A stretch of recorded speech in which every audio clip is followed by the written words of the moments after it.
Le dernier bilan du virus Ebola s'élève à plus de 1100 morts selon l'OMS. L'épidémie sévit en Afrique de l'Ouest.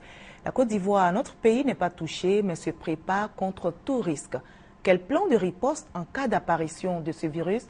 Le ministère de la Santé et de la lutte contre le sida vient justement d'effectuer un exercice de simulation dans le village de Kandopleu, dans l'ouest du pays. Le reportage de Konepa Agassoro est commenté pour vous par Abou Sanogo. Hervé est planteur.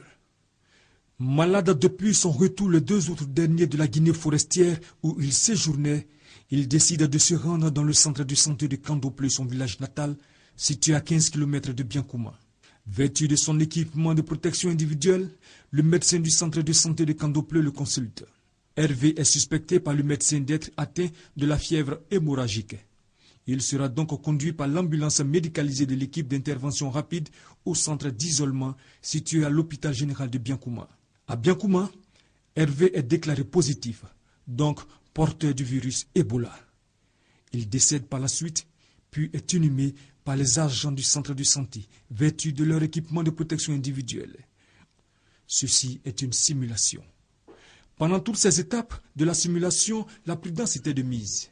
Les équipements de protection individuelle et les gants utilisés par le personnel de santé, depuis la consultation jusqu'à l'inhumation du malade, sont détruits.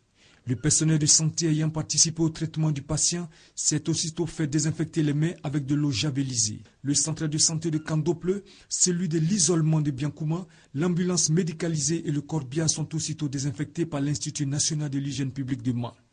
Les patients assis auprès d'Hervé au centre de santé de Kandopleu, ses parents et les autres contacts sont recherchés et identifiés.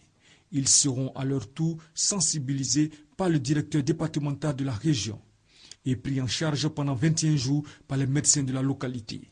Cette simulation s'est faite en présence du ministre d'État, ministre du Plan et du Développement Albert Mabrito-Akeuze et de la ministre de la Santé et de la lutte contre le sida Raymond Kofi Goudou.